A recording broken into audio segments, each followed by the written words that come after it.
Hey Bryce, you home? Yeah, let me just turn on this light. Oh, Bryce, there you are.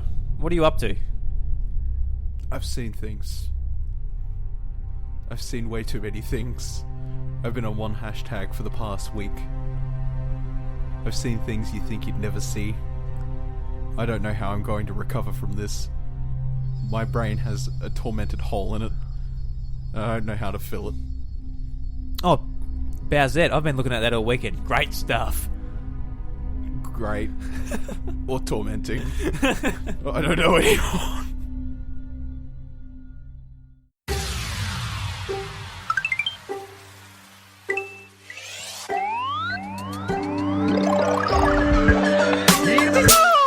What's up, everybody? Welcome to the House of Mario, episode 65. And we are the Nintendo Podcast, a part of the 8-Bit Collective. I'm your host, Drew Agnew, and joining me is my dim sim of a best friend, Bryce DeWitt. Dim Sim! Here we go. Dim sim. I fucking love it. I love Dim Sims, mate. So being one is an absolute pleasure. Are you fried or are you steamed? Steamed. You're a steamed dim sim? Steamed Dim Sims are better. Steamed Dim Sims are better. You never really get them. If they're ever in a service station or somewhere, they're always fried. They're always fried. Yeah. But steamed is better. True. Steamed is 100% better. I can vouch for this. What, do you have it like with soy sauce or? Yeah, soy or whatever the fuck you want to put on them. Really, I just think that they're genuinely better and they're not greasy and they're kind of just like a nice snack. Yeah, no, fair enough. Absolutely. Yeah, there you go. This week on the show, we're going to be talking a bit about that Bowsette fan fiction, fan art that's getting around. Because everybody on the internet should be exploiting that right now. We've got impressions of Mega Man 11, as well as PlayStation has finally uplifted their stance on cross-play on Fortnite, which we'll get into. But first, Bryce, you've been playing a bit of Dragonball FighterZ on Switch. You've just picked it up. Yep. Long story short, I got rid of some Switch games today, games that I'm not playing. That's the first time I've ever been like, I'm getting rid of a Switch game. I got a good return on it. Surprisingly, from EB Games trade-ins. It was like what I was looking for it anyway. It was like $35 a game or something. So that's good. That's like $100 in EB Games currency as well. Yeah, well, you know. So I picked up a game that I'd held off on every other platform initially for, and that was Dragonball FighterZ. And that's because I think that the developers that made it, who have made BlazBlue and stuff before, which is Arc, they've always done a very good job with their portable ports, and that includes BlazBlue. I think it was Calamity Trigger on the 3DS. Yep, I thought it was brilliant there, and I was like, yeah, no, I'm waiting for this on handheld because it'll be like the greatest thing ever. And was it the greatest thing ever? It's been pretty fucking good so far. I didn't actually crack it open until I come over here and played it. Runs like butter, runs no different to any other console, and you can take it anywhere with you, and it's fantastic. I was excited for that game on launch as it was, and I really wanted to pick it up, but I held my guns and waited for it to come out on Switch, and you know what? It's going to be worth it. I enjoy fighting games as a whole. It's taken me a long time to sort of come to that realization because I wasn't really a big fan of the original Street Fighters or anything like that. Yeah. But I've found appreciation in them as time has gone on. And you really like these like BlazBlue. Yeah. Arc system games, yeah. Arc System Works make really good fighting games. Like whether you want to be like really technical professional or whether you want to get into them and just have a very basic system going on. Their BlazBlue line is generally the more technically difficult, but any spin-offs that they do, like BlazBlue Cross Tag Battle, or they did work on Dragonball FighterZ, they typically hold a very easy to grasp fighting system. So if you're not really attuned to something like BlazBlue, the spin-offs make it easier to approach, and the reason they do that is because people from those fandoms buy those games. So they use a simpler system to sort of drag it into it, and you know what? The game's pretty neat. The art style is great, and just the fighting system, like playing it in general, is fantastic. And you know, I can't really say anything bad about the game, and I've been waiting for it for long enough. So yeah, you're a big Dragon Ball Z fan. What do you think of this? The half an hour of the story you played so far? Yeah, well, it's the the good thing about Dragon Ball fighting games in general is most of them don't have a bad reception in any deficit or whatever the word is. Don't correct me on that. I can't think of it. But like the story modes, the verses in general, like 2-player verses, whatever, they're all generally pretty well put together. This one was very much curated by Toriyama, which means that the story flows in a way that he would just make who the is series. Toriyama for our non-Dragon Ball Z people? Well, if it's any obvious consolation, it's this person that does all the writing and stuff like that for Dragon Ball. Mm-hmm. Apologies. It was curated by him. He did the work on that. He created an original character for the game, and it follows like a typical Dragon Ball story, which is great. I'm not. You say I'm a big fan of it. I'm probably not. I'm not the highest of tiers, but Dragon Ball's something I've grown up with, and it's something I can appreciate as it's one of the biggest animes ever to exist. And so I've always sort of kept up with it ever since Dragon Ball started into Dragon Ball Z and then onwards, and we don't talk about Dragon Ball GT at all because Toriyama didn't even touch that. So it's a story set between the same years at the end of Dragon Ball Z and the start of what is supposed to be GT. It's within that time slot, so the same time slot as where Dragon Ball Super is, so it sort of fits nicely. It's just more Dragon Ball Super for your palate. Like, if you're really into Dragon Ball and you've been watching Dragon Ball Super, then it's just more to your palate for that. And, you know, I've like I said, I brought the game around here. I hadn't touched it because I just bought it today, and we sat down on the couch, played a little bit of it, and I think it runs like butter in the story. The story's got places to go, and I'm interested to keep playing, which is worth the money. Yeah, even when it initially first came out, I looked at them. This actually looks like fun. I'm not into Dragon Ball. I've enjoyed what I've watched, but I've never really gotten into it. Yeah. It looks like a lot of fun. I quite enjoyed Blaze Blue. I got it on PS Vita. That was probably Calamity Trigger. Calamity Trigger, it was, yeah. That came out near launch of the Vita, and I really enjoyed that. I remember just getting stuck into corners and they just beat the crap out of you. I'm like, I've got no idea how to get out of this predicament. Yeah. So there's a few frustrating things like that. But. So as somebody that's played Calamity Trigger then, and then played the little bit of Dragon Ball FighterZ today, yeah. How much simpler does it feel? Like to just pull off normal combos. I mean, and stuff I was like just that. like hitting A, hitting B, hitting Y. But it was comboing, right? Yeah, I'm technically comboing, but I don't know what I'm doing. Yeah. But it looks good on the screen. Yeah. Well, but something like that in BlazBlue is much harder to... Oh, yeah. Yeah. Because the characters are so different in that game, too. You sit down, you've got to like work out what their little oddities are. Yeah. Well, BlazBlue is seriously intense on like how you perform combos and how you can continue your juggles and stuff like that.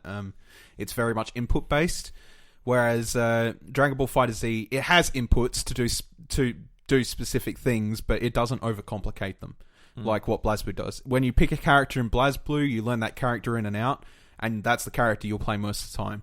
In Dragon Ball FighterZ, it's got a very generalized moveset, so things are a little bit different depending on who you play, but they're not so different that you can't just pick up a character and sort of learn those little bit of extras that make that character better.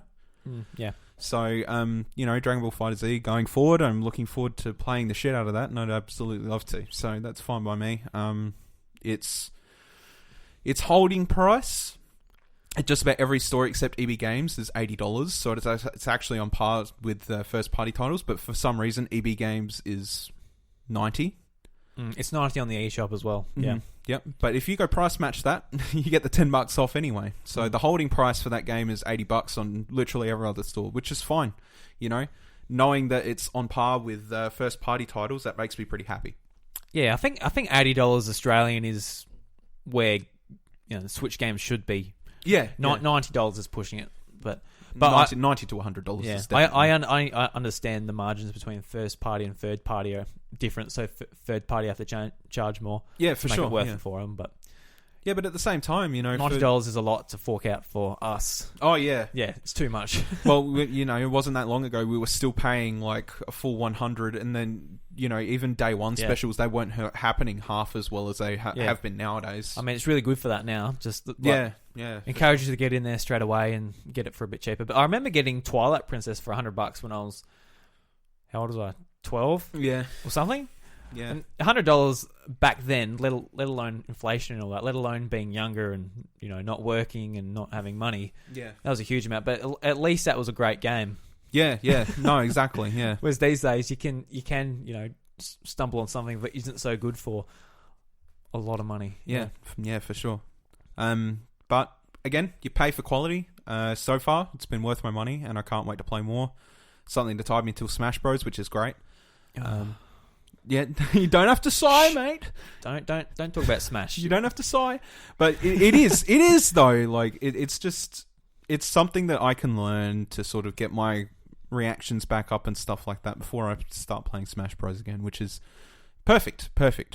So yeah, so far I'll keep at it and I'll keep playing, and you know, if anybody's playing Dragonball FighterZ, let me know and I'll pay for my online service, which I haven't done yet to play. Yeah, I had the trial and it lapsed. I'm like, oh well, I'll pay for it when I feel like it. I don't feel like. What paying. did you do with the trial in that time? Like, I can't say I did anything. No, I didn't do anything either. I might have played a bit of Splatoon and tried the SNES games. That was it. Yeah. So I pretty much wasted it. Yeah, it's unfortunate, really, because just looking at it and you're just like, oh, I want to jump on and play Splatoon, which was the greatest thing about, you know, having the Switch like that. Yeah. It would have been like, yeah, sure, whatever. But now, like, I'm probably not going to be able to play anything online until post PAX, which sucks. Oh, well, what you gonna do? Well, we should chip in. We should get a family account. Family account and do that, yeah. Yeah, we'll have to. $15 each. Yeah, it was 35 Australian for it. So $17 each. Yeah, yeah, whatever. Yeah, $17.50. Probably should do that. Probably should. You know what? It's probably not a bad idea. But the other question is there restrictions on it, on who's playing at the same time or anything like that? Don't think so, but okay. Yeah, there's restrictions if you're sharing games and all that type of thing. So, all right, we'll do that eventually. If there's any listeners, because we'll have 5 slots left. Yeah, exactly. Yeah. So to say thanks for listening to the podcast, and if you don't have the online Switch service, the Switch service yet, you can just jump on our list. You can jump on our list if you when we sort it out. Yeah, when we feel like spending $17. Yeah, exactly. Yeah. So yeah, I guess keep an ear out for that.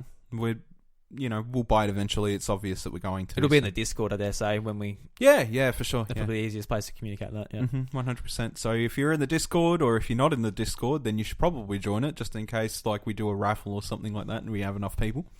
A raffle. Yeah, if you're not part of the online service, then we'll shout you a slot. Yeah, why not? Yeah, that's the side of your idea. Yeah, perfect. Then you get free online for a year. You don't have to pay your $35. There you go. So I haven't been playing anything on Switch. I've been flat out. You monster! I've been flat out this week, not playing any video games at all, like literally at all. But I found a video, half an hour of Pokemon Let's Go Pikachu and Eevee by Nintendo UK. Yep. I don't know what trade show they were showing it somewhere, and I was just watching it. I'm like, whenever I sit down and actually watch footage from either Pokemon or Smash Bros, I'm like, it just brings the hype back up. I'm trying to really compress it, because there's still like a long way away. It is, yeah. But I'm just watching it. I'm like, just with all like the way the Pokemon are animated and everything, it looks so good. It does. I know it's got not exactly what we're earning for right now necessarily, but man, really want that. Yeah, no, for sure. So you haven't played anything Switch? Have you played anything else? No. Boy, you have to play some things. That's what happens when you get busy. Yeah, that's true. It's the only day I've had off this week, so yeah, true. I went for a walk and I went to the pub, got a chicken schnitzel. A chicken schnitzel? I did, yeah. Boy, it was a good time. All right. Well, to end off the segment, then I just want to put a special push out there for Undertale as well, which also came out last week. Oh yeah, yep. Made mention of that in the Discord. I played that I've finished that game several times now, but you know what? Supporting Toby on Switch, that's fine by me. Toby's a great developer, good guy all around, and you know the couple of people that worked on that game were fantastic, and it's definitely a fantastic RPG if you haven't played it. And even for $25, I'd pay $50 for that game. It's a very short game. Why but didn't you then? You can replay it over and over. you could have got the special edition. I don't want to buy. I don't want to drop that much money on it. Okay. That's a lot of money for Undertale. Undertale's $10 on Steam, but on Switch, it's great on Switch because that's somewhere it can belong. You know, definitely. Yeah, the game inspired by Earthbound and Earthbound's quirks. So you got to give it to that much. If you're a fan of Earthbound, then you're gonna love that game because the creator was an avid Earthbound fan. Yeah. It's, in my opinion, it's definitely worth the $26. There's multiple endings to it, and most of them are pretty drastically different. So you know it's worth giving it a crack and going in, maybe playing it a couple times. It's about 10 hours a run, roughly, if you don't know what you're doing. Yeah. It's a short enough game, but you can go back and replay it and get different outcomes, and different outcomes, different fights, different. You know, it's a game that very much makes you question what you choose to do. Yeah. It questions your morality and stuff like that, which is a really cool way to go about a game. And like, if you build enough of a connection with the characters, then you will either feel good about what you're doing or horrible about what you're doing, and it's good overall. The game has had a continued fandom ever since it's nearly 4 years old now, I think.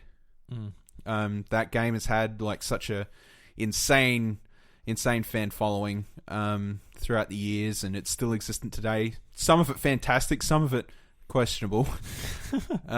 But it's a fantastic game, and it's out now on Switch. And you know what? If you feel like playing an RPG with a bit of a twist, then play Undertale, because I know I'm enjoying it again. Yeah, I really like the approach that it's short, but it's just full of so much personality, and also like different branches of what you decide to do. Yeah, instead of like, they could have just made it like your average like game, like play through it maybe 25 hours or something. But I really like how it's condensed. It is, yeah. And even though that it's condensed, I still haven't finished it. Yeah, and well, look, even if the thing is like, it's something you can put down if you want to. If you want to make more of a connection, you do want to put like the hours into it, obviously.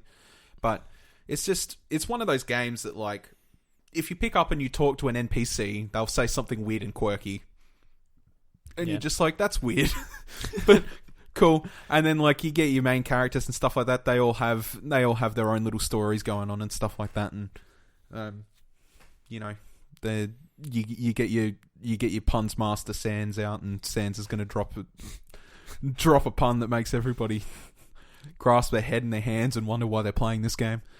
But you know, that's just the beauty of Undertale. There's so much charm to that game, and like, I can't praise it more. I'm glad it's out on Switch, and it's worth the money, whether you pay for it on Steam or whether you're buying it on Switch or. Oh, they're buying it on Switch, Bryce. This is the House of Mario. You're buying the game on Switch. Do it now. So I've already got it. No. Well, it's just bite-sized enough, and because of the obvious sleep feature of the Switch, that like, you can put it down. You're not hard pressed to keep playing. If you need to put it to sleep and come back to it in a couple of hours, you can. You know, it's a very basic RPG with its own twist, and you know, RPGs are really good for the system in that regard, because they're easy, very much pick up, put down type of games. Yeah. So, you know, there doesn't have to be any grinding involved. You can just do whatever. Grinding is not the main portion of the game, because you can avoid attacks like manually, and it's a really interesting battle system that it's great. Is 100% unique. It mixes bullet hell with RPG, and like, the bullet hell is. It's a little daunting at first, but you get used to it. Yeah, and it's not Toho levels. Each battle has its different mechanic, which is like really interesting and fun to work out once you get to like a new boss. Mm-hmm. Like, all right, what's this about? Like, you're either dodging this or you're trying to hit that, or yeah. It's like the first 5 minutes of the game. 5 minutes of the game, a little bit more than that. Maybe the first 30 minutes of the game. Quick spoiler. Don't spoil it. They might not have It's played it it's yet. 4 years. It's 4 years. Yeah, well, it's just come out on Switch. That's fine, but It's fine, but be prepared for blue attack. That's all you're going to say? That's all I'm going to say. Be Okay. prepared for blue attack. No, that's not really a spoiler. I thought you were going to do like some big story. No. drop. I'm not going to go that far. No. No. Just be prepared for blue attack because that'll catch you off guard. Anyway. All right. So next up, guys, we've actually got Jono Pech. He's reviewed Mega Man 11 for 8bit.net. So What a boy. right now, we'll chuck it to me and Jono Pech. Jono Pech, welcome to the House of Mario. Oh, thank you, Drew. It's nice to be here in this red room. It's very red. Nice blue carpet as well. Yeah. I've got you on the show to talk a little bit about Mega Man 11. You're doing the review for 8bit.net. Yes, which should be out now. It's up on the YouTube. We are 8-bit, so check that out. It's a really good game, Drew. I don't know if that's a awesome. surprise Good to or not, but I loved this game. Do you have any specific questions, or do you just want me to rant for a while? I've just played the demo, so I was just wondering a little bit about sort of the new mechanics and just the general platforming and the changes from, say, this compared to Mega Man 10, which came out 2007 or 6? 2010, I think. Was it 10 even? It was, yeah. Yeah. Yeah, well, I guess the first thing that strikes me as a big change from those games, which had that regressive NES style, is this, the visual design. It's really beautiful to me. Some people probably won't like the advancement there. It actually feels like a PS4 game or a Switch game or whatever you're playing on. I played it on PS4, but we're here on the House of Mario, so I better mention the Switch. Yeah, like it feels like a modern game, but it still feels like a Mega Man game, which is something that I really liked about it, because it obviously controls so similar to those classic games. And yeah, it does have a bit of a gameplay tweak with the double gear system, which will either let you have a more powerful attack or a slowdown effect. And I think that adds enough of a wrinkle to what we're used to make it, again, feel more modern. And I think that's really important because we've had 9 or even more of these games if you include Mega Man X and Legends or whatever else has come in between. So yeah, I think that they made a good decision to put something in there like that because, there will be some purists that say, it's not cricket or whatever. Cricket. It's tweaked to the classic formula too much. But I think you need something there for people to say, well, I've done this before. Like, what's different this time around? And I think that's what they've managed to do with that. And as far as the platforming that you mentioned, I think this is one of the harder Mega Man games I've played because of the platforming. There's some really frustrating sections where, like in the demo level with Blockman, you have to navigate a space on the screen within a certain amount of time or something will kill you. And that was probably the hardest part of that level for me. And that similar kind of thing where whether it's weather effects or something environmental attacking you in the level, like those are the most challenging parts. Once you figure out, how the enemies behave and which weapons are effective to use in which situations. So there's not really anything you can do in those instances but get good, or maybe you can use that slow down effect to make it a little bit easier, but that will run out eventually. So yeah, I think that it provides enough of a challenge. And I was playing on normal mode. There's a newcomer mode which is new for people who are new to the series, obviously, and that takes away things that are like instant death, like the spikes and the pits and reduced damage from enemies. So I think that even if you've never played a Mega Man game, there's something here for people to get out of it. Yeah, so there's a lot. There was like, was it 3 or 5 like difficulty levels? There was a fair few. Yeah, so there's newcomer, casual, normal, and then I think what's it called? So there's one after that. It's called Superstar or something like that. Yeah, the hardest one's called Superstar difficulty. So if you really think you're good, I haven't even tried that one because it's just going to be brutal. I know, and it's got. I was just going to say, like, it is a hard game, like in terms of the punishing effects of that tradition, with Mega Man games. but they have kind of given it to you with like a velvet hammer. There's like they've softened the blow. Like Mega Man 10, there's like a shop where you can buy upgrades and power-ups that make things a little bit easier. So you can, for example, buy extra lives. So you're going into a stage with 9 lives instead of 3 eventually, or with a full kit of E-tanks that will replenish your health and your weapons. So if you want to use those, they're there, but you don't have to use them. So it's as challenging as you want the game to be. And I guess that's kind of like people have always played Mega Man that way, where they're going to play through with no E-tanks, or they're just going to use the Mega Blaster for the whole game. They're not going to use any of the weapons.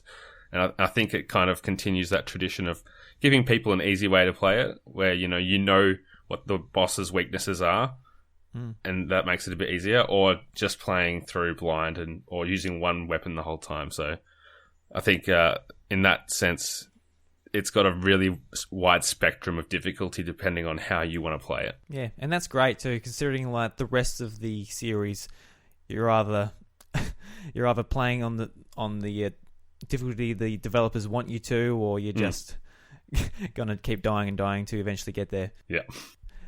Just going back to those like special abilities, I never really got to tinker around with them that much because I only sort of played the demo a little bit, and I also didn't necessarily know the like specific instances when you should be using those abilities.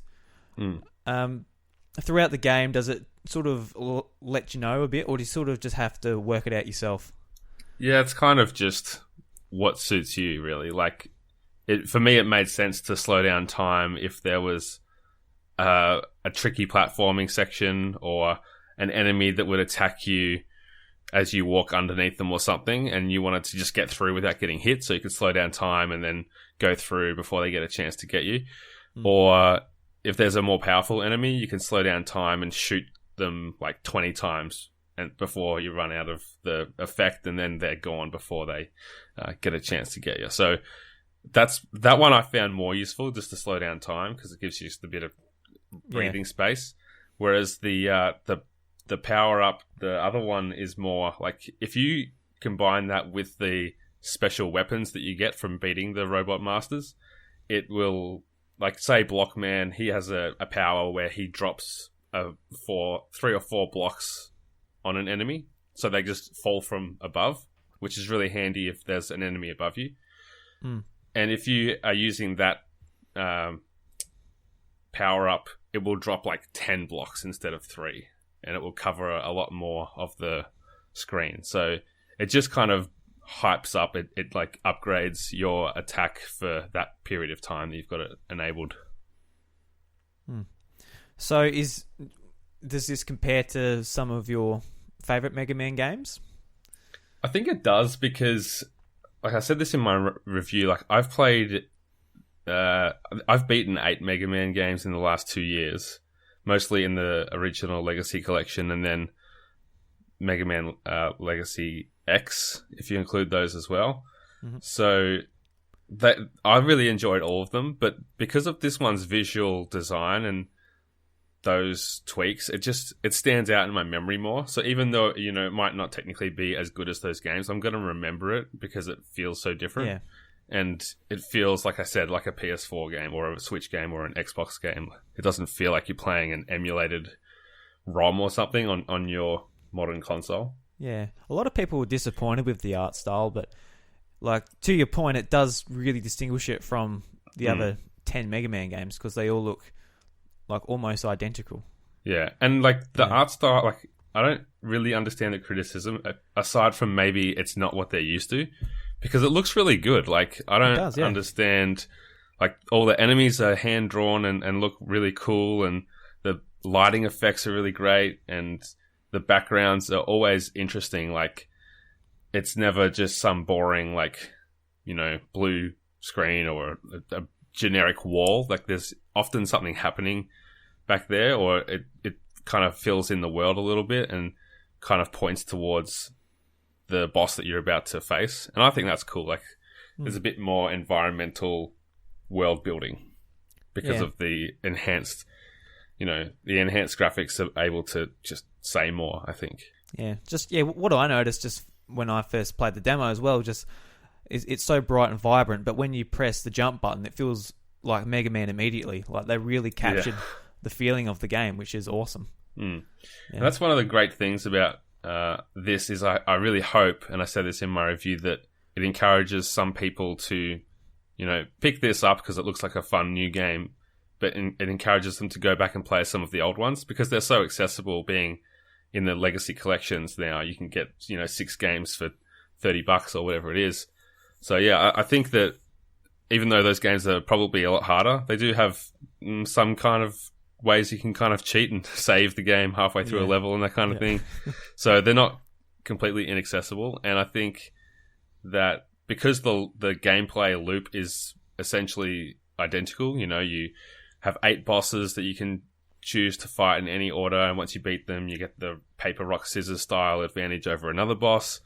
I think that can be pretty addictive, and there's a reason that it's lasted 30 years. Like, this is the 31st year since the original Mega Man, and people still love these games because they just nail gameplay. They just nail that feeling of going through a level and figuring out the enemy types and figuring out the platforming and figuring out how to beat the boss, because every boss has, and they always have had a unique way to attack you. And that's something that's really impressive as you go back and see, like, it's not just generic boss has a different type of weapon. They actually move around the screen differently. There's a different way to make use or to capitalize on the way that they engage with you to find their weakness. And that's something that I think people really enjoy. And like, reviewing this game was the first time I played a Mega Man without knowing the boss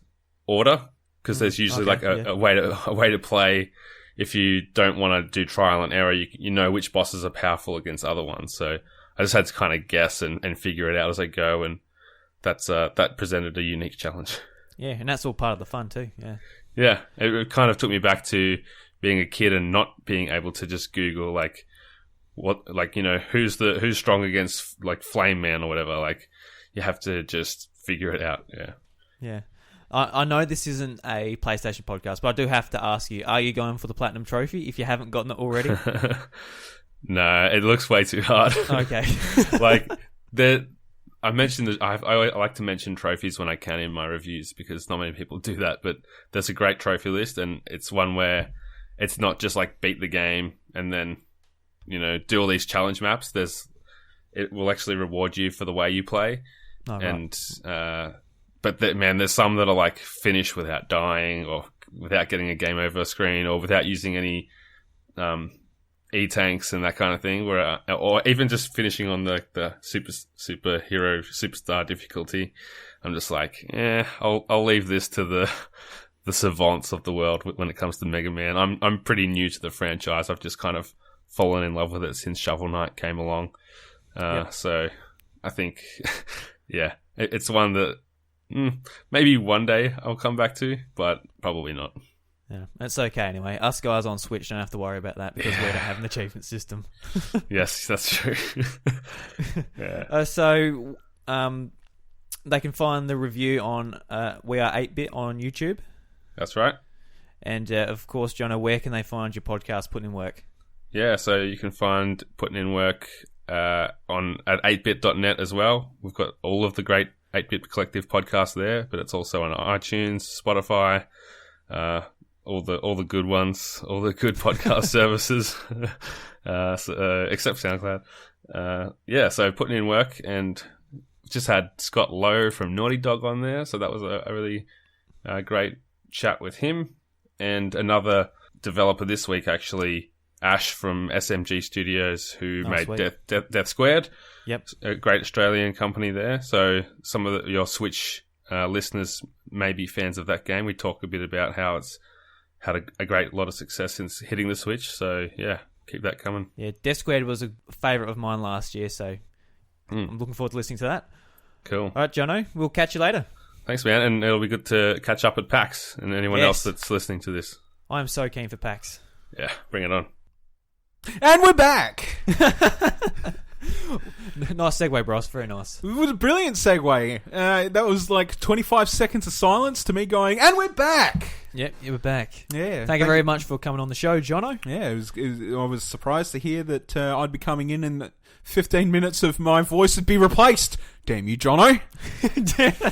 No, just kidding, man. I love you. Thank you for coming on. Speaking of darn you, later this week, later last week, more or less, PlayStation come out and they've reversed their stance on cross-platform play for Fortnite, specifically.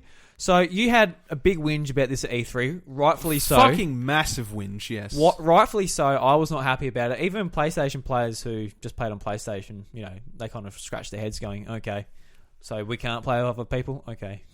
Yeah. But they've reversed the stance. Epic are working to merge accounts now, so your old account and your new account can be merged together.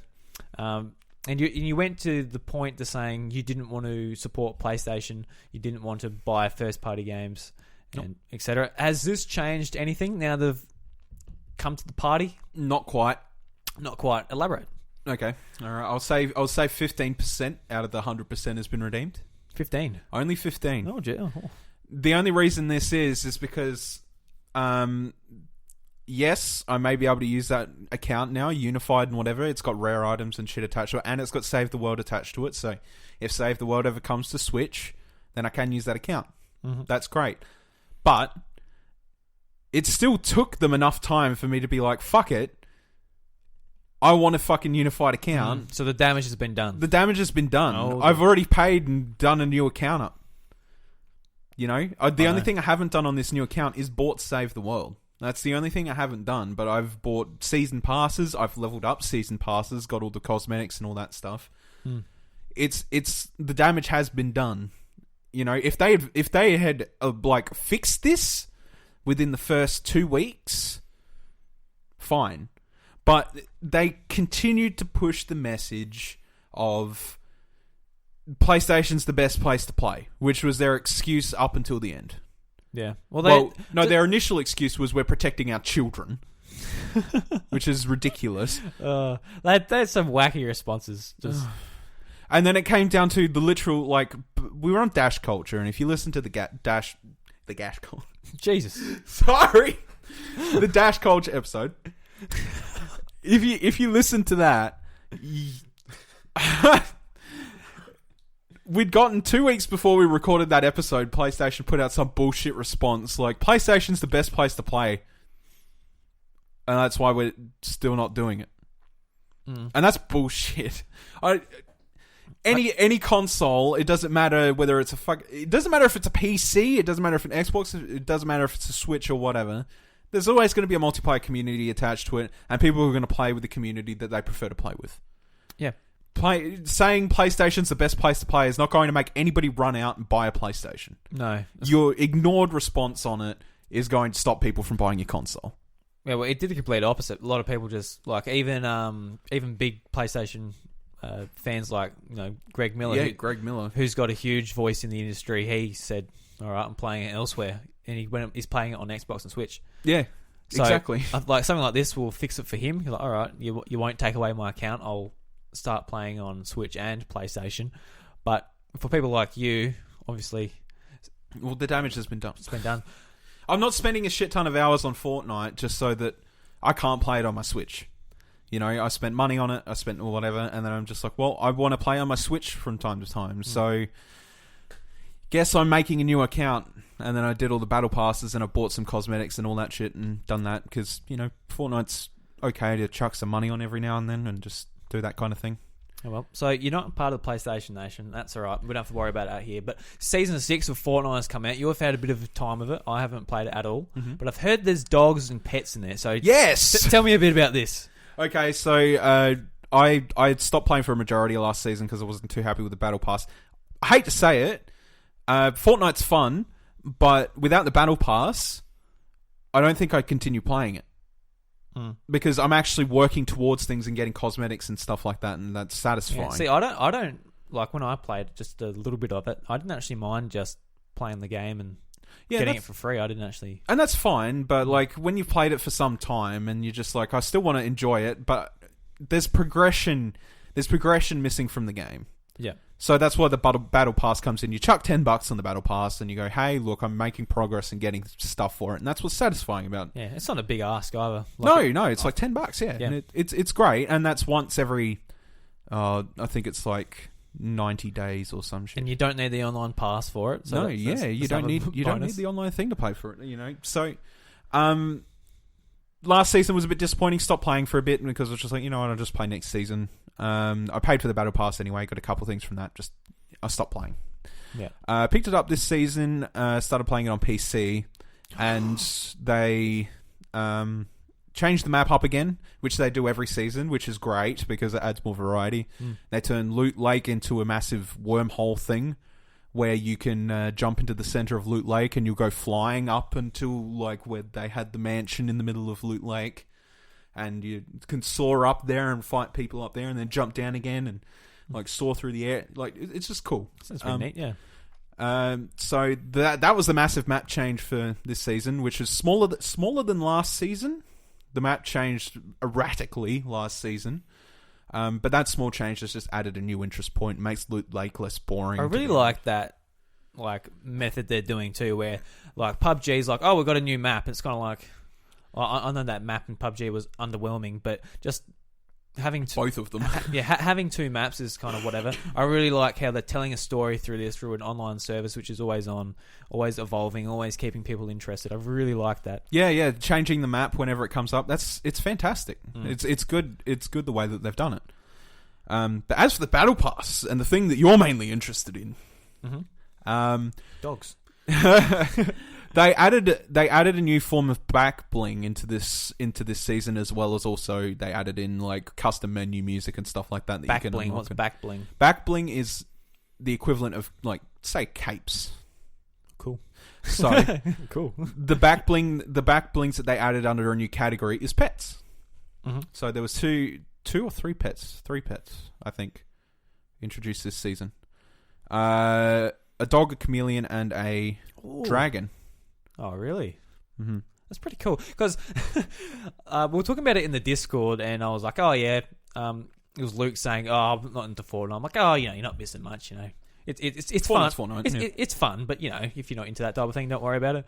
And Meta came in saying, oh, there's pets in the new thing. I'm like, pets? Sign me up! I was like, I want a dog. You unlock your first one really quick, too. And it is the dog. So the pets react when you do specific things in Fortnite. So if you're falling out of the battle bus and you're parachuting down or whatever, the dog, like you've got a backpack that supports them on your back, and that's where they sit. Oh, you like Banjo-Kazooie? That's man. And then you fly down. The dog like partially falls out. He's hanging out by his front paws, and he's like, woo. You're flying down, whatever, and then when you're down, he keeps a lookout for you. He stands on top of the pack and growls. When you're aiming down sight, he looks in the direction with you, and I don't know. It's just really cute.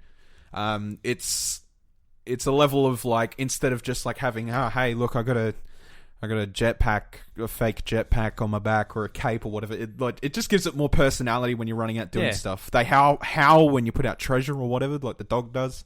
I haven't gone that far enough to get anything else yet, but I'd imagine they'd do something similar. The dog's really cute. You can get the dog in like 6 different flavors if you want it. Oh, dog flavors. So I don't know. It was a cute little cosmetic thing. The skins this time round are fantastic. They're fantasy based. You've got Little Red Riding Hood and the wolf as the final tier of skin, and you've got 2 evolving skins this time around, like you did last season. That's actually really cool. Mm-hmm. Just like hearing this, I'm like, maybe I should go back and play Fortnite. Yeah. There's a vampire skin chucked in there. There's a cowgirl skin which evolves and eventually comes out with this full leather coat outfit that has glowing bits on it. Like the more XP you earn, the more changes to your outfit and all that stuff. It's really neat. Yeah, it's really neat. So I'm gonna give this a go. Yeah. Well, look, they got me pets. I'm much more interested in this season than I was last season. I still remember you telling me about Fable 2 years ago. Like, you get a dog. I'm like, that is sick. That is sick. I love the idea of having a dog. They're just pets in games, man. It's just cool. Yeah, it's just the companionship that Yeah. just makes it so much better. But like they don't do anything. Like if you miss an item, maybe you could call it a competitive advantage if you're like, oh, hey, look, my dog howled because there's a rare item here. Apart from that, is it like mainly aesthetic? It's aesthetic. Can they give you away like there's a sniper and you're like, oh mate, like No, I don't think the ambient sound effects for the pets are turned on for. I know, but say you're trying to sneak past a sniper, and the sniper's like looking for you, like, all right, Rover, stay the hell down. There's a sniper up there. Then your dog just runs out into the field, so then you get shot. Can that happen? Do you have to train your dog? Is he then the obedient dog or dragon or chameleon? No, okay. No, they sit on your back at all times. On your back. Mm-hmm. Okay. It's purely aesthetic. It's purely aesthetic, but they're really cute.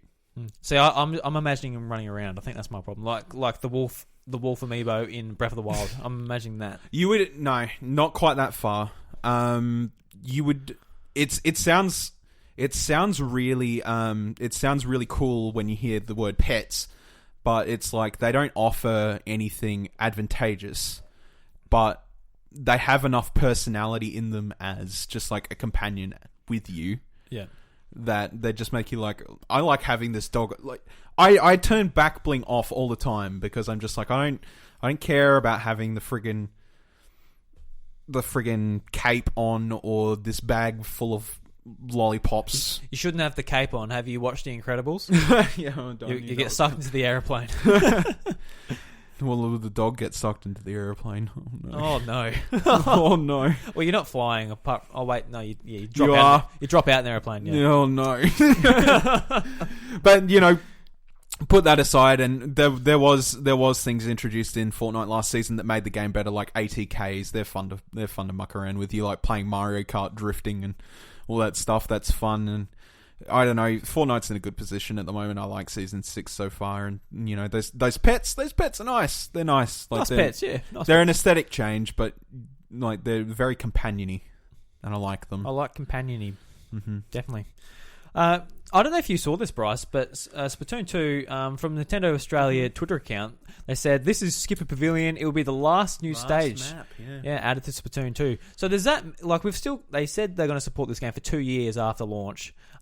Next year, June, will be the 2-year anniversary of Splatoon 2. Mm-hmm. So does that mean that we're just going to be getting old stages from then out? Or? Well, I believe, scrolling through my Twitter feed, that is the suggestion that I saw by Meta. Yeah, I did notice that, Meta, too. He said the last new stage, we may be getting more Splatoon 1 stages, question mark. Mm-hmm. And then somebody replied to him and said I wouldn't hold on to that. And you know what? I think that'd be the case for me too. I wouldn't hold on to that. I think like Splatoon's got enough stages at this point that they're probably just like, you know what? They might bring back a classic stage. Yeah, there might be a couple more, but it doesn't particularly need any more. Like no, yeah, it's got plenty. I think what I at this stage would like them to have each rotation have 3 stages rather than just the 2. I just like them to not have a rotation at all and just have the cluster of them, and then just leave the rotation in competitive. Yeah, no, true. Because like with the 2, I'm always getting the same one. It's always, even if it's like one then the other, it gets very repetitive. You're like, all right, I want to sit down and really get into and grind some levels or whatever. I do not mind the rotational format. I just don't think it's needed in basic quick play. Yeah, because I would like to play a whole variety of maps, not just 1 or 2. And if I'm just like, oh, you know what, I don't like this ranked rotation of these 2 stages. I don't like these 2 stages. Then I could just go on a quick play and play the entire playlist. I don't want to have to, be stuck to the stages that I've got. Obviously, that's not going to change, but I hope that's something that they consider for Splatoon 3. Because right now we have a ton of maps. Like, logistically, we have a fair few maps. Yeah, they've been adding them pretty consistently since last year. Yeah. Yeah, I don't know how many they have, but I feel like there's enough to make people happy. Enough. It doesn't really feel like there's that many because you can't choose them. You can't look at them. No. So you kind of every now I'm not playing every day, every week. I'm playing, when I feel like every now and then. Yeah. Every now and then. So I'm not super familiar with every stage, especially if it just doesn't happen to come up in my thing. Especially like Salmon Run. Salmon Run, when it came out, really enjoyed it, but whenever I'm on, it's never available. No, yeah. It's just really frustrating. That really needs to... With this online service, that needs to change. It won't change for Splatoon 2, but they're obviously going to be offering this in the future. It needs to change with the next iteration of Splatoon. No more of this locking content at certain times. No more of this, like, can't play these maps at certain times at all because it's not the right time frame. Leave the quick play playlist alone with all the maps, and then put the ranked on rotational so people can do that way. That's a fairer model for ranked players. It's not enjoyable for quick play players. Do you think Splatoon 2, Splatoon 3 is something we're going to see? Maybe not next year, but the year after. Like when these consistent updates stop, is Splatoon 3 going to be something we're going to be seeing? It's really hard to tell because it's it's in a position of like, the game's only had the series has only had 2 games, so it's obviously not yearly like Call of Duty or anything like that, or whatever pushing forward, but. If there is a Splatoon 3, it's going to be coming out near the end of its life. Yeah, probably. I just feel like with the online service, it's really showing some cracks of how this thing was put together. With like the save files, they delayed it far too long. Yeah, I feel like Splatoon 3. It's the issue. Splatoon 3, it needs to like do these things. Yeah. No, well, just like going on that, it came out way too late. Yeah, the service. It's absolutely hurt one of their top multiplayer games, and that's unfortunate. I hope people continue, and people will. People continue playing Splatoon 2. People aren't going to stop playing Splatoon 2 because of it. It is upsetting, and I understand. And like going back to cloud saves and everything, like. While I'm an advocate of, like, I understand why they didn't do it, so I can't complain too much. At the same time, I understand where the hurt is, because this has obviously hurt the infrastructure of that game quite hard. Yeah. It's not set up or utilized correctly to be able to be like, hey, Splatoon can make these updates, because it can't. It's so built off of the old system. So yeah, if you want free Splatoon, go and turn on your Wii U. The Wii U. The Wii U. And you can go and get the Kraken. I'm glad at least my daughter's finding enjoyment in it after I finish with X. Yeah, talk a bit about that. Okay, yeah. All right. Before we move on to the next subject, I guess I'll insert it in here. So, while we're on the subject of the Wii U there, my daughter has found a bit of an interest in the Wii U. Because she absolutely loves tablets, iPads, and watching YouTube and stuff on there. Yeah, that's kids nowadays, unfortunately. They all find an interest in that type of thing. Yeah. I always said that I was going to be the type of person to try and stop it and not... And I am. I'm regulating it, but I don't think there's a way you could ever stop them from doing it. It's just the way the world is going now. Tablets, phones, whatever, kids have got a hold of them no matter where you are. So while I'm regulating that or whatever, I have my desk set up in the kitchen because, big surprise, because I haven't really talked about it yet, but I'm having another child in February. Yeah. Next year. Yay! A boy, so that's 2 children, no more, I'm good. 1 girl, 1 boy, I'm fine with that. That's fine by me. So yes, I will be a father again in February. I had to move all my stuff out of my office so we could have the second room set up with the baby, which, damn it. Well, at least if you're cooking a pizza or something, you can tell if it's cooked or not just from your desk. Because it's literally in the kitchen. It is. Yeah. Well, not quite literally in the kitchen. No, but in the dining section of the kitchen. Yeah.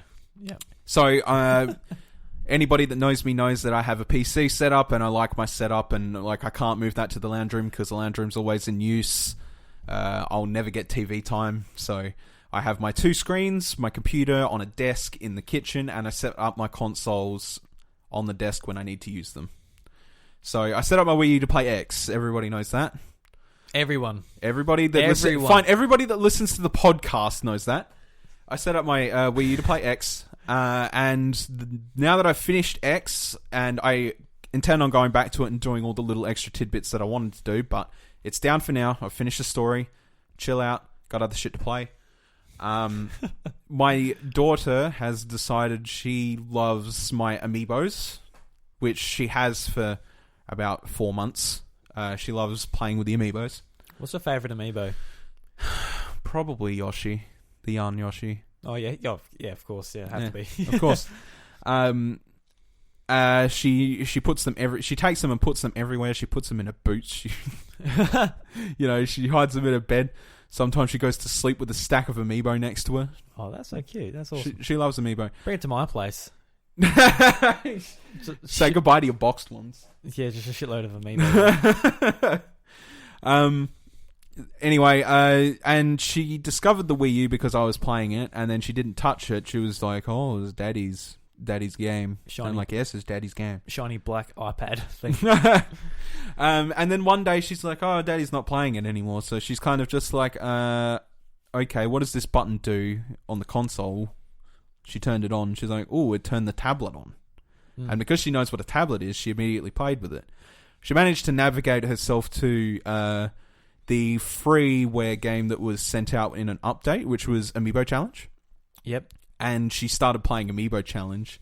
I barely even touched that, to be honest, but it's kind of a cool free game. Oh yeah, absolutely. But it requires Amiibo to fund it, to do that sort of thing. It requires at least one Amiibo to play it. So it's at least $17. At least $17, yeah.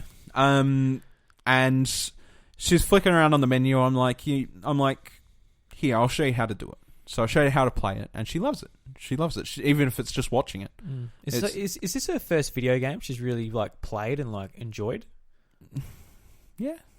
She turns it on every day. She walks up to my desk, turns on my Wii U, and goes to Amiibo Challenge. Yeah, that's awesome. She likes the Amiibo Challenge. I just let her play with it. That's fine. She doesn't know. She doesn't exactly understand the Amiibo compatibility stuff, but she understands the playing around with it, so that's fine. And she's also when she gets sick of playing Amiibo Challenge, she navigates herself to Netflix, which she already knows what that is because of the tablet. And she watched Stranger Things. And she watches Despicable Me on Netflix. She knows how to navigate that. She's real tech savvy for a 3-year-old. She's really. Does she write it in, or she just finds it? No, it's just on the front page at the moment because it's trending. Yeah, okay. So she just navigates her way down to it and puts that on, and then she moves the tablet around the house. But she's had to learn you can't take it that far away from the Wii U. Does she know the Wii U's a thing, or is she just looking at the tablet and thinking it is just... No, she knows it's a game. Does she know that's attached to the console though? Yep. She does. Okay. Yeah, because she turns it on via the console. Oh, okay. Yeah. She doesn't turn it on via the tablet. Okay. Yep. She knows it's Daddy's game, but it does things she likes too. It only works if Dad's in the vicinity. Well, she brought it into the room this morning. I woke up, I opened her door for her because she sleeps in her own room or whatever in a single bed.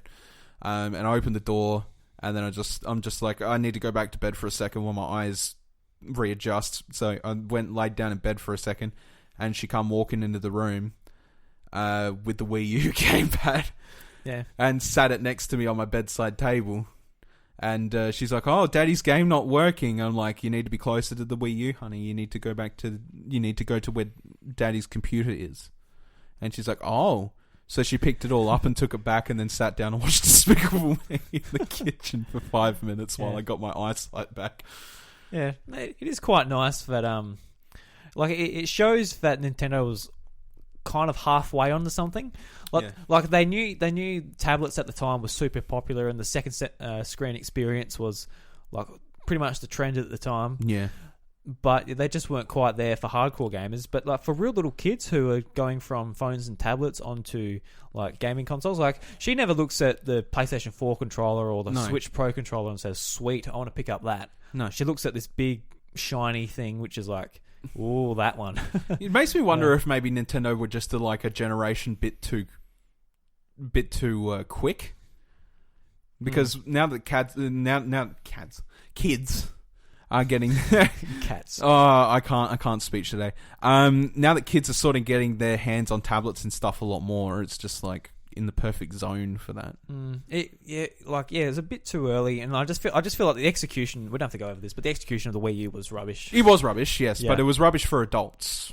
Yeah, You know, but even then, just like the small things, like the charging port for the gamepad is different to like the 3DS. Like it was the same shape but a bit bigger. It's like, why? yeah. Like you could have tried to tie these things together. Like it just wasn't a console which was smartly thought out. But I mean, if it's proof of anything, you know, my daughter's playing it.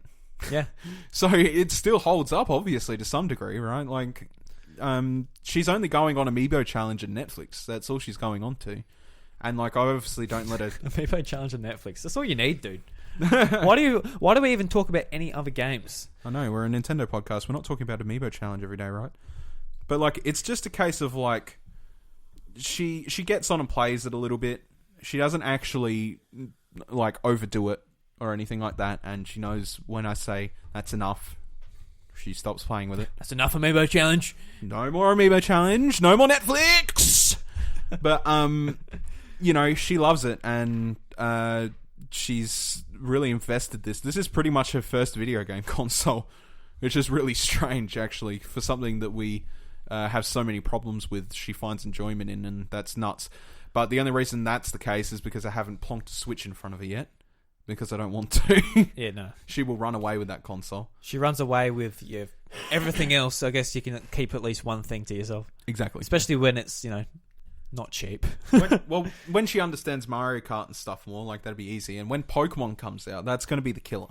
Yeah, definitely. Like doing the co-op when she can play as a second player and she can just like flick her wrist and select attacks and exactly. Yeah. You know, that'd be the thing that introduces her to that sort of thing. And I think that's the only reason that I'm like really excited about Let's Go.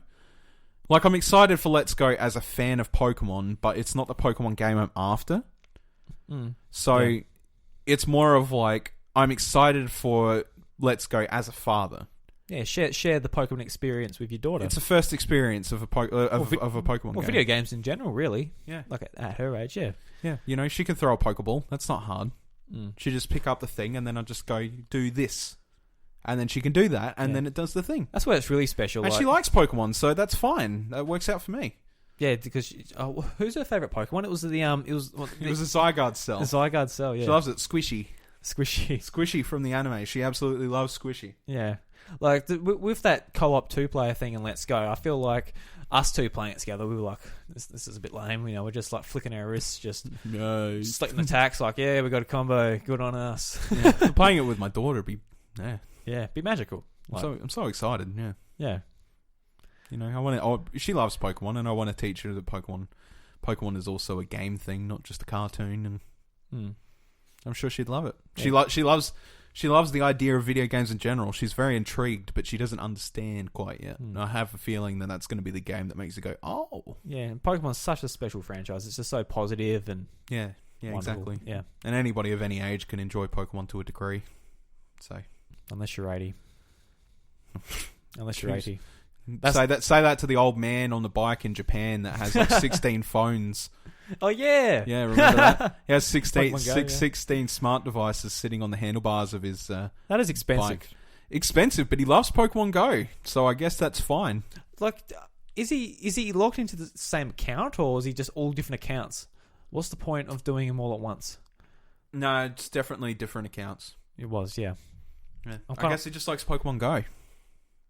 To play that many at a time. Yeah, why not? He might be an account seller. You don't know. That's a good idea. He might sell accounts, riding around all day, just chucking Pokeballs. I guess you can either ride around on your bike, really max out Pokemon Go accounts, sell them, or you can go around collecting cans and bottles. Yeah, what's more fun? You know, do both at the same time. You can get $100 for a Pokemon Go account. You know, so possible that's what he's doing. But either way, he likes playing Pokemon Go, so that's fine. I don't get why people buy accounts like whatever game it is. It's kind of like, just play the game. I will be devil's advocate, and I'll say that if you quit a game and then for whatever reason you lose your account, you don't want to start from scratch. No, but it's just kind of weird having someone else's account someone's put hours into. Yeah. I don't know. It's questionable. Like, I'm not I'm not 100% against account buying for something casual as hell. Like, what are you really going to benefit out of something like Pokemon Go? Like, oh no, I took over a gym with my overpowered Pokemon, which is going to get taken over by the two kids in Team Valor. Anyway, it's not competitively. The gym at the primary school, which I'm visiting every day. No, there is. There's a gym. I know. There's a gym in our town. I know. At a primary school, it's like at the Catholic expensive school, no less. Yeah. Yeah. It's buying an account for something like that's not a big deal. Absolutely 100% against buying competitive accounts like League of Legends, Splatoon, if you want to be closer to home, stuff like that. I'm 100% against that. Maybe like buying a Pokemon Go account, if you don't want to, because the early levels of Pokemon Go are bloody boring. Yeah, I guess you buy an account with all the Pokemon maxed out level. You're like, go me. I'm number one. If people want to do that, that's fine. But it's when it gets into the competitive scene where it gets a little bit sketchy. Yeah, MMOs have faced that problem for years, where people have sort of been with like the justification of like, oh, I can buy level boosts, for example, that are like max out your character's level or something. But in the end, as long as it's not harming competitive play, especially nowadays it's a big deal. If it's not harming competitive play, then people are just going to do it, so it's whatever. But as soon as you do it with competitive play, that's when it gets sketchy for me. I hate the idea of playing with somebody that's in Cardboard 7, playing in diamond matches and ruining it for all those people that worked hard for that. Yeah, So, Bryce, are you in the mood for some fan art discussion? Yes. So, big Twitter trend on late last week. I didn't check it out until it was like real big. Well, do you want to condense history of it? Go for it. Okay, so I've been there since the start. Of course you fucking have. Well, I'm an internet fiend, and you know that. Yeah, I know that. I'm up to date with all my bloody memes, mate. You're just a Moth and Lamp, am I right? Moth and Lamp. That's great. What the hell?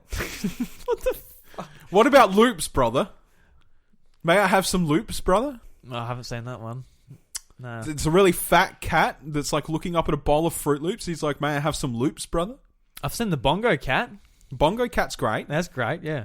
Have you seen the one that's Bongo Cat mixed with Loops Cat, where he's like mixed with the car meme, where he's like Bongo Cat like taps on the roof of a car. It's like, this car could fit so many loops, and then the fat Loops Cat comes. He's like, did you say loops, brother? May I have some loops, brother? Oh, it's just memeception. I saw it's the memes, mate. That's how they are. I saw the car salesman with the moth. And he's like taps the car, turns the light on.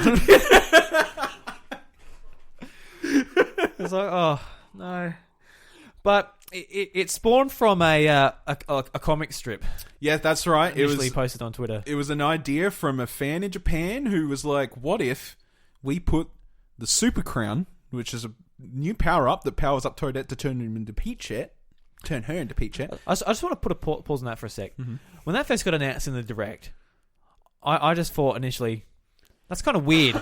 Like, Mario is not necessarily a grounded series by any stretch of the imagination, but actually having a power up, but just like transforms him into another Toadette into Peach, completely different character. I'm like, that's a bit weird. Why don't you just put Peach in the game and say choose Peach if you want to, have it easier gameplay, or Rosalina even, or something like that. They did Rosalina in New Super Mario World. So before you get the get the crown, you just 3D world. You're just useless. But yeah, anyway, continue on. Sorry. Anyway, continue on. Yeah. So it spawned from a artist in Japan who made a comic, and they depicted the Mario Odyssey ending. If you know what that is, then hip hip hooray. You know what happens. You know what happens, and it results in Bowser and Mario being like, screw that. Here's the princess crown. And so Bowser puts it on. And then it shows them in Mario Tennis Aces walking along, being interactive with each other. And Peach is like, what the fuck? Yeah, because Bowser turns into Peach, but with horns. And a tail, and spikes, and collar, and bracelets, and all that stuff. Just delicious. So this went like wildfire because the idea of like a tsundere Peach is like a big deal to them apparently, because Peach is obviously elegant and, you know, oh Mario and all that. I baked the cake. Come and eat it. I baked the cake. Come and eat it. You baked the cat. I baked the cake. Jeez. But the idea of a tsundere Peach, I guess, is appealing, and it takes inspiration. The initial design sort of takes a little bit of inspiration from an anime, if you know it. Miss Kobayashi's Dragon Maid. No. Good anime. It's a fun, light-hearted little time, but that's where the idea of the big tail comes in and all that stuff, and the horns and all that. You know, it's been done. The design is very, very similar to Miss Kobayashi's Dragon Maid. The main dragon in that was waifued to all hell by weebs of many nations. Weebs of many nations. Weebs of many nations, but it's a good show. Anyway, and this one comic sent the internet into an uproar, and they're like, shit. Not only do we have to put that crown on Bowser, we have to put that crown on everything. So Bowsette became the initial startup. The first 2 days, it was just Bowsette fan art like crazy, and some of it was nuts good. It was really, really good. Please phrase that better. Nuts good. Because that can be taken... Fine, it was really good. No, that can be taken in different contexts. Well, it's probably going to take a different context in this anyway. It was really good. Okay? When you're bringing in anatomy into I was talking about peanuts, not nuts, okay? All right, you know. Damn. I like satay sauce, so that's all right. Yeah, well, you're going to wake up with a burn ring in the morning, apparently. So my satay chicken was really hot, all right? Anyway, so the first 2 days were filled with just, if you went on the hashtag on Twitter, it was just a bunch of artists putting their own spins on it. And some of it was really good. A lot of it was Rule 34, which, if you know what Rule 34 is... Oh dear. Oh dear. So this garnered a lot of attention from people who just wanted to make innocent art and who wanted to make very not safe for work art. Some people wanted to draw comics, and some of them were wholesome, some of them were not. Yep. I haven't seen any. To be honest, I haven't seen any not wholesome ones. Yeah. I haven't, because I haven't looked. I haven't looked very far. No. Look, when something like that pops up, I get curious because it's internet culture, and I'm deep in it. Yeah, you're real deep in that internet culture. I'm real deep in that internet culture. You're really deep in that Bowsette bloody hashtag. Please, now you're going too far. Sounds like you're the one who went too far, to be honest. But Jesus Christ. Anyway, so that blew up for 2 days. Following that 2 days, people were like, wait, we could put this crown on anything. Anything. So they started doing other Mario enemies like Boo and Bullet Bill and Petey Piranha and anything like that. Petey Piranha, yeah, that'd be nice. Nice. Nice. Oh yeah. Nice. I really want to see that one. I really want to see that Petey Piranha. Yeah, Petey Piranha. What is it? P-Tat? I guess. P-Tat. P-Tat. Jesus. So that inspired even more, and the art for them was great as well. There was a really wholesome Bowsette comic, which was like, it was like Boo. It's just like, I just wanted to, I'm a Boo, and I've been dead for ages, and I can't remember what skin feels like, but maybe if I get this crown. Wow. And then he puts the crown on, he's just like, I'm beautiful. Or whatever. But it's like made in this context of like, this Boo's been dead for a really long time and can't remember what it feels like to be in a physical body. And it's like really wholesome, and you're just like, oh, good on Boo. Good on him. I'm like, oh. So like, that's kind of touching, but with everything that's gone on with this whole situation. Is he still shy? Does he... Yeah. Oh, that's good. Yeah, but it just makes you go like, oh god, like that's a really wholesome comic and that's really sweet, but with everything else that's gone on with the situation, have they burst out of the Mario series yet? Have they gone to anything else? Sort of. There was actually a really intriguing comic where it was a blooper putting on a crown and turning into Pearl. All right. Well, Yeah, you didn't think of that one, did you? No. No, that's interesting, isn't it? So yeah, that blew up, and now it's just gone on for days, whatever. More not safe for work art has come out. More decent work has come out. There are people already making animations, whether they be safe for work or not safe for work, shall I say? And eventually Nintendo responded. So this was about 7 days into the craze. They said, we acknowledge it, but have no comment at this time. Yeah, that's what they literally said. regarding the pictures and all that stuff.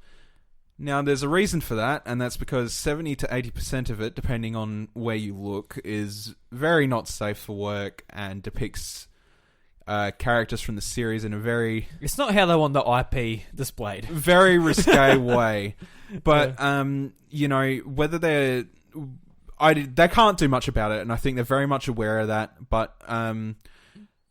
The finale of this story, which has sort of just come out over the last day, is really interesting.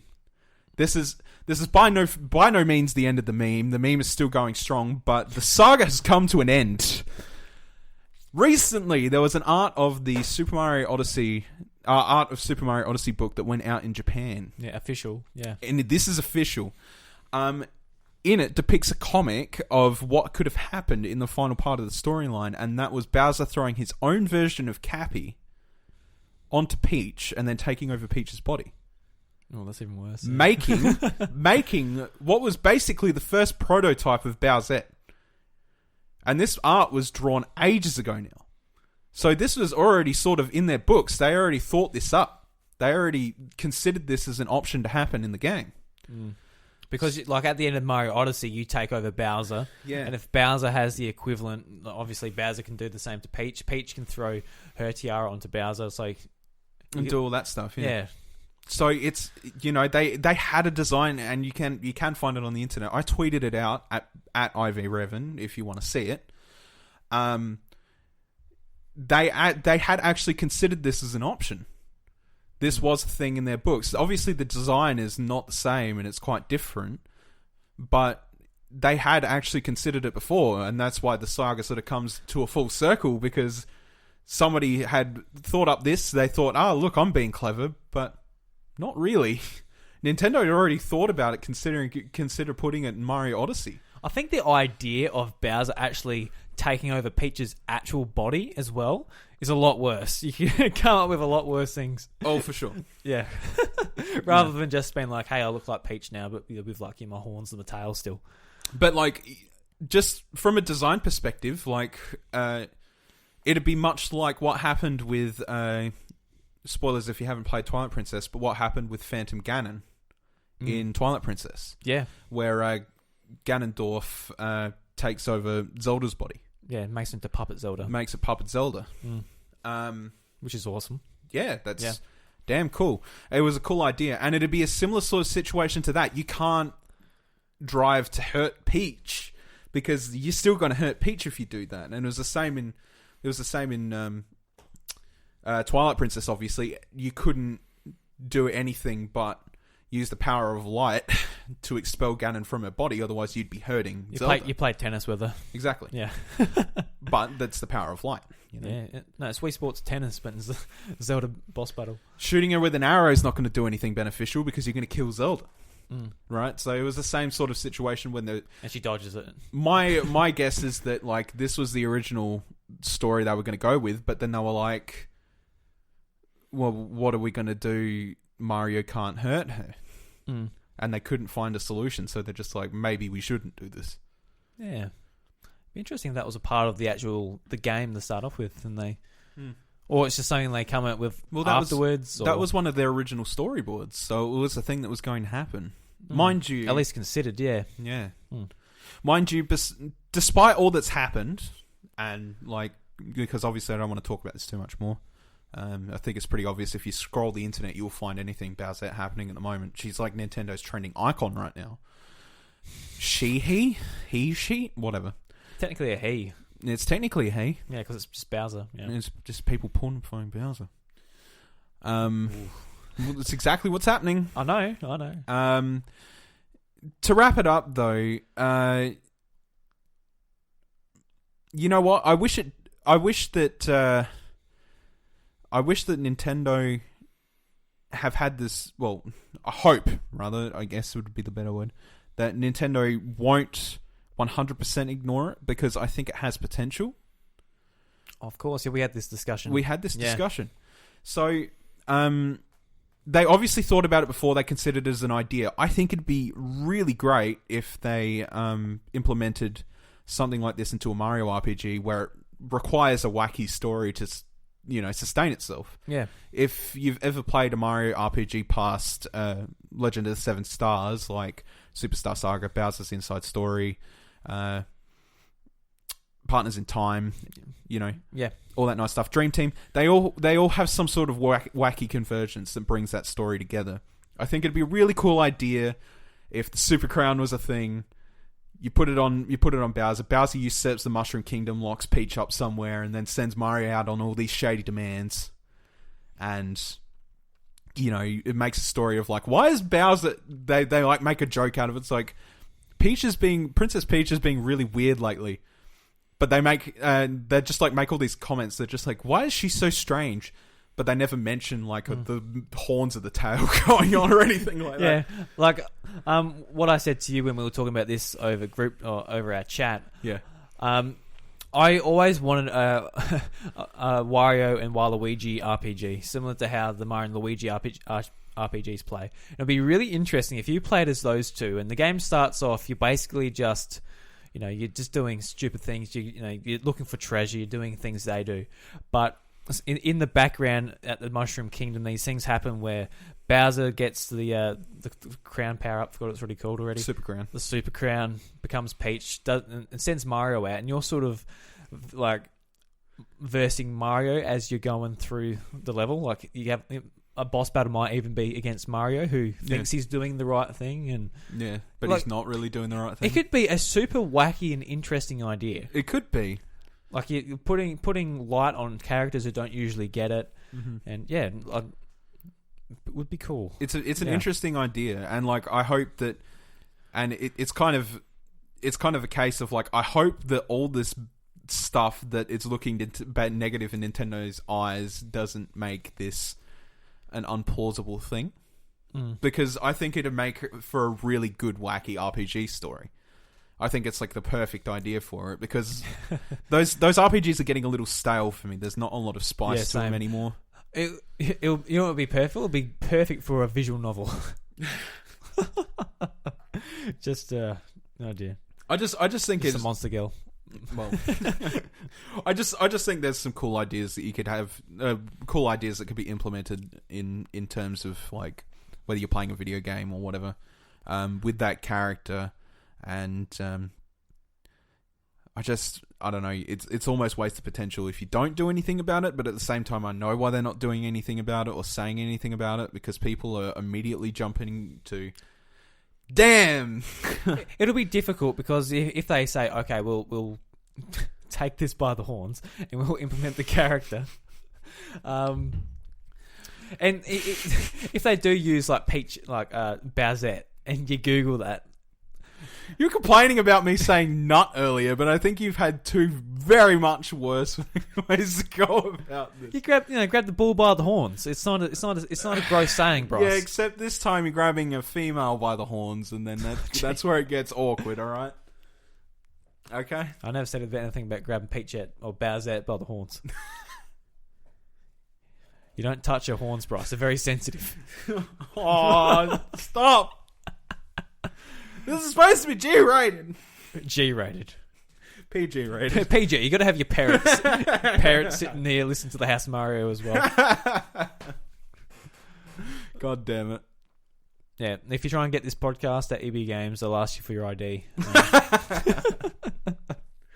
Purchase the House of Mario now for $110 AU.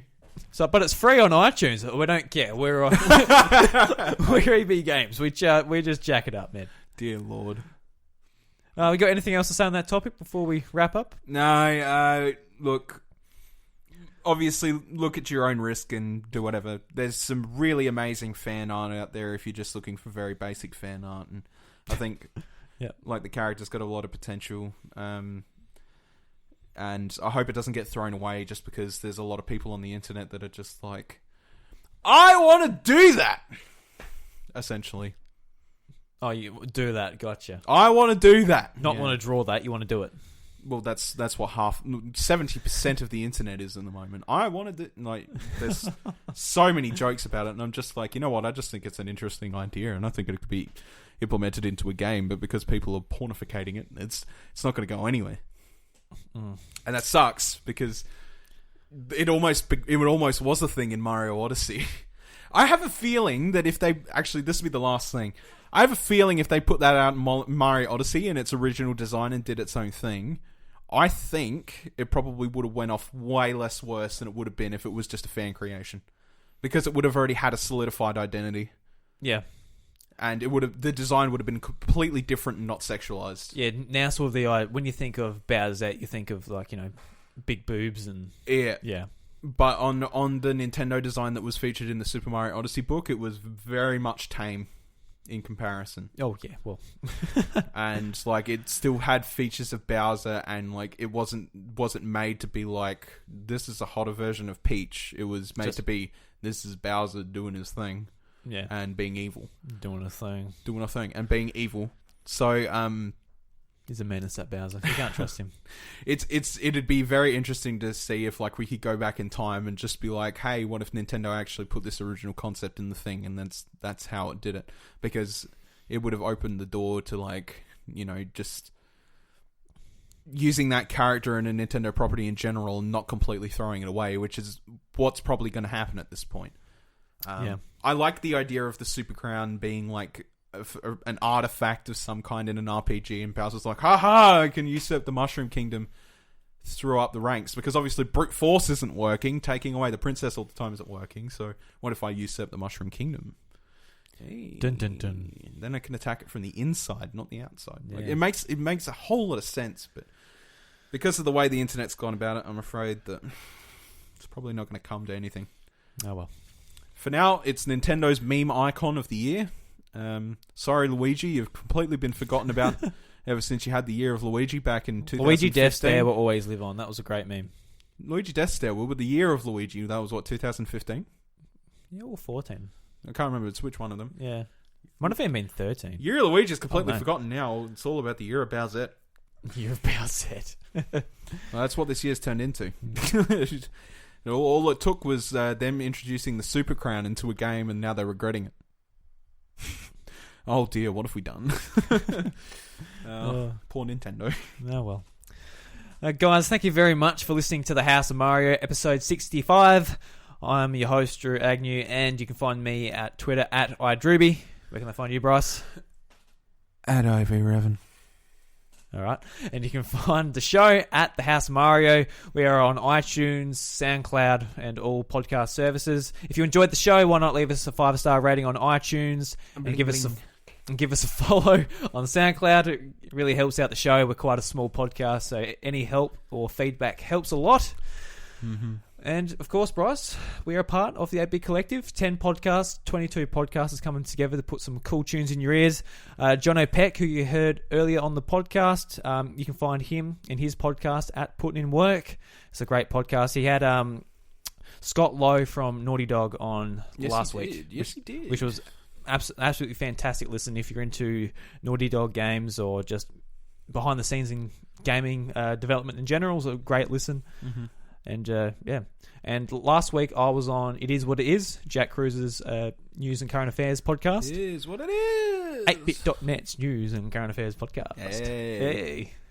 And did we mention this last week? But we were on Dash Culture last week as well. I mentioned it, yeah. You did, yeah. Yep. Because we recorded this before. We recorded the last episode before we were on that, so we forgot to mention it.